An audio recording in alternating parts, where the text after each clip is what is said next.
Ang oil rig sa North Sea ay natatakpan ng kakaibang hamog na siyang dahilan ng kakaibang pagkilos ng ilang tao. Sa lalong madaling panahon, natuklasan nila na ang hamog ay nagdadala ng isang mapanganib na spores na nakahawa sa mga empleyado at nagpapakilo sa kanila ng ganoon, pinatay pa ang ilan sa kanila. Ang spores na ito ay isang parasite na ipinadala ng ancestor, ang pinakamatandang organismo sa Earth na nagising dahil sa pagbabarena. Noon pa man ay alam na ng kumpanya ng langis ang problemang ito, ngunit nanatiling tahimik para itago ito sa publiko.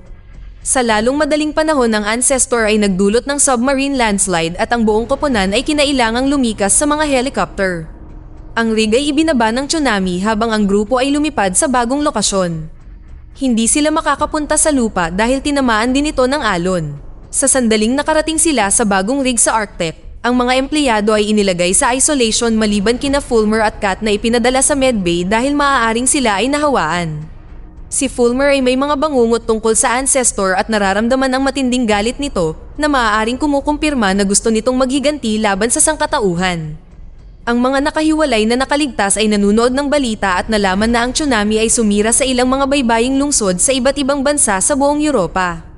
Sa kalaunan, nagpakita si Cook na may malaking anunsyo.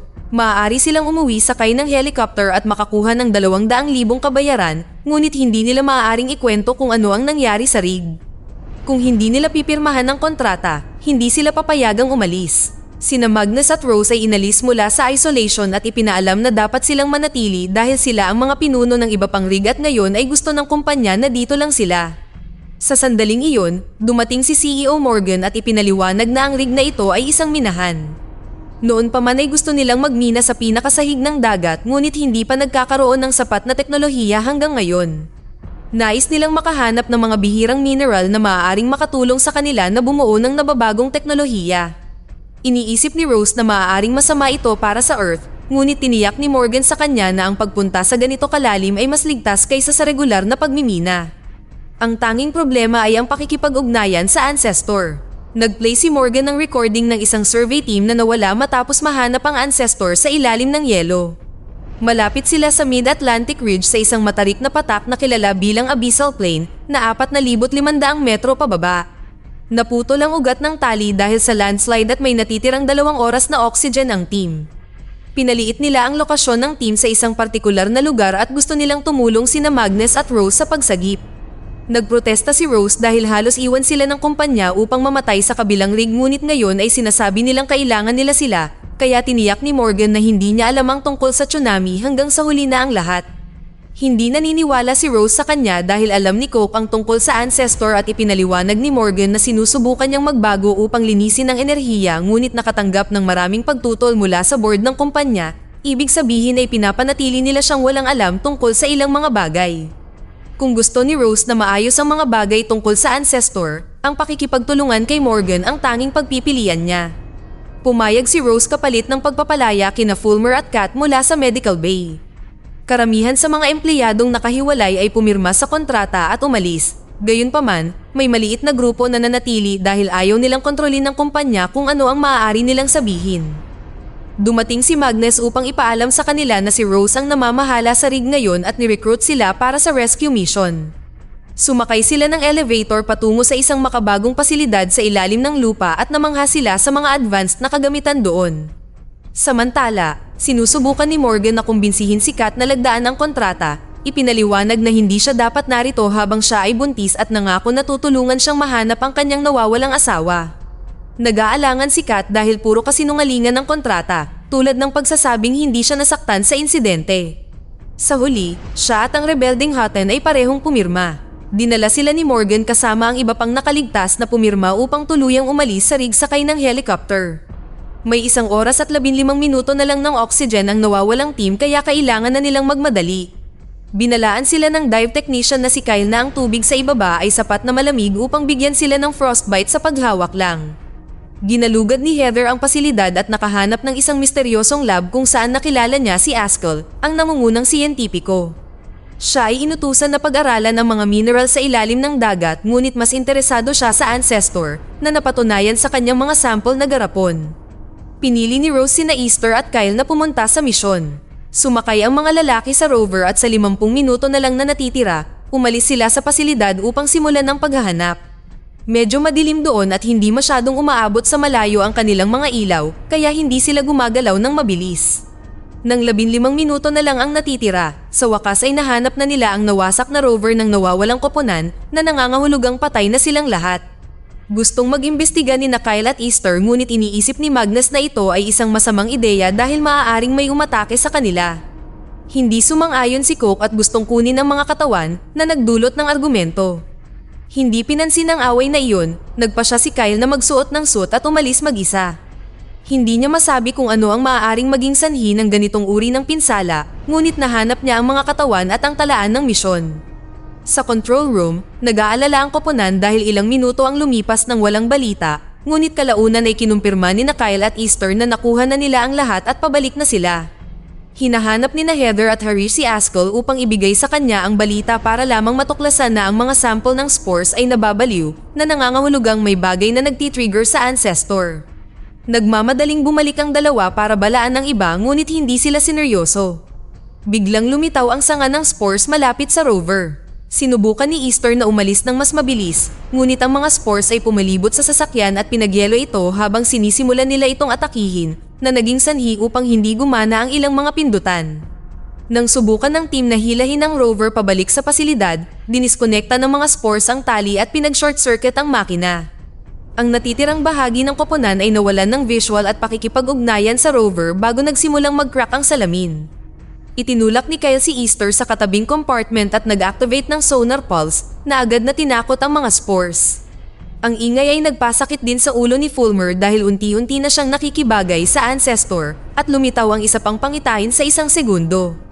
Ngayon ay magagamit na muli ng grupo ang radyo at kinumpirma na maayos sina Kyle at Easter, ngunit hindi nila alam kung kakayanin ng basag na salamin.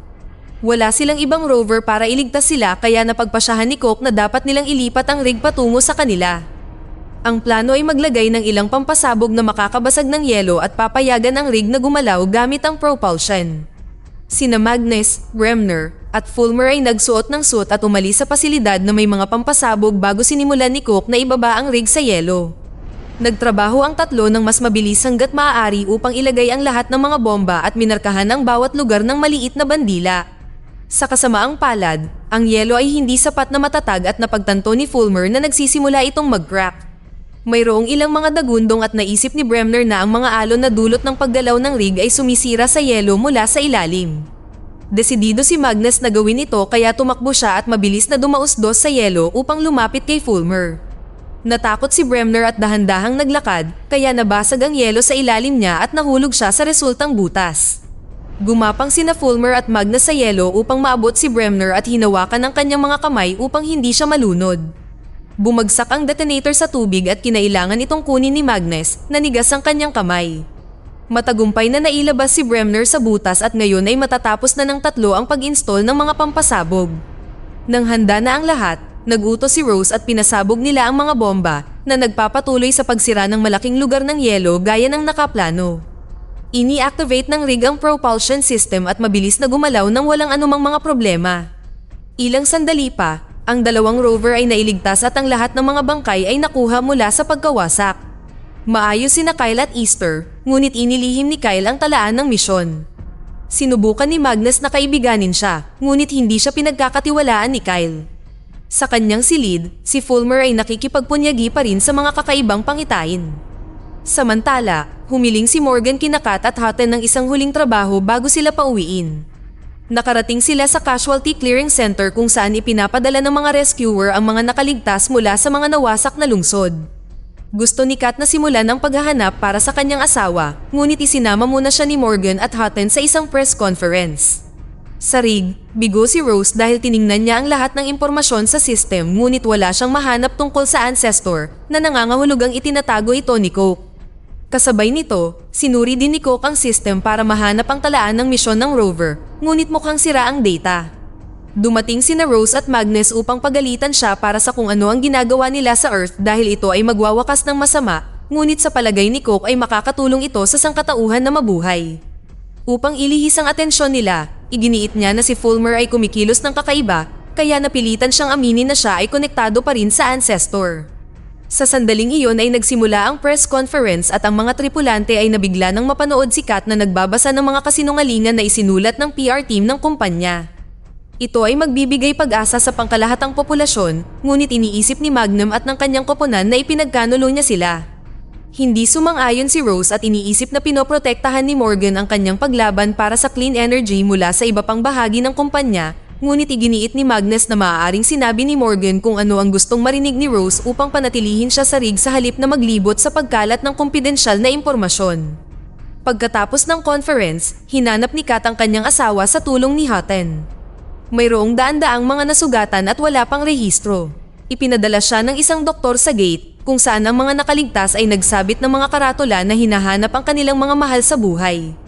Sa wakas ay napuno si Kat at nagkaroon ng breakdown kaya sinubukan ni Hutton na aliwin siya. Sa rig, tinawagan ni Heather sina Easter at Harish para ipakita sa kanila ang footage ng lugar kung saan nila natagpuan ang bumagsak na rover.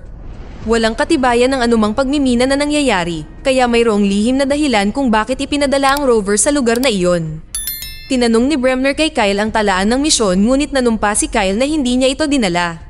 Patuloy na sinusubukan ni Rose na tawagan si Morgan ngunit hindi pinapansin ng CEO ang kanyang mga tawag.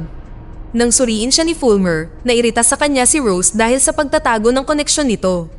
Naganap ang pagtatalo at pinaalis ni Rose si Fulmer. Tinawagan ni Heather si Magnus upang ipaalam sa kanya ang natuklasan at inutusan niya ang kanyang koponan na hanapin ang lahat ng empleyado upang magkaroon ng seryosong pag-uusap. Narinig ito ni Kyle at agad na nagtago. Nang makarating si Heather sa lab para hanapin si Askell, nakita niyang pinapagalitan siya ni Cook dahil sa pakikipag-ugnayan sa crew. Ginambalan niya ang mga ito ngunit tumanggi si Cook na makinig sa kanya at galit na umalis.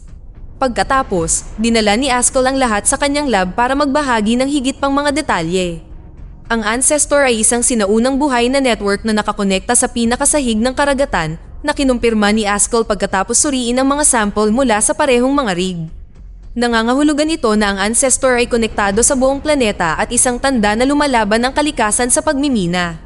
Ang rover ay ipinadala upang hanapin ang tamang nodes na umaasang maaari nilang turukan ang mga ito ng lason upang patayin ang Ancestor. Ibig sabihin ay umaatake ito dahil sa pagtatanggol sa sarili noon pa man. Dito na nagtatapos ang ating kwento. Sana ay nagustuhan nyo. Mag-subscribe na kung hindi ka pa nakasubscribe, pindutin na rin ang notification bell at like button upang matulungan ang channel at mag-iwan na rin ng komento. Maraming salamat sa panonood.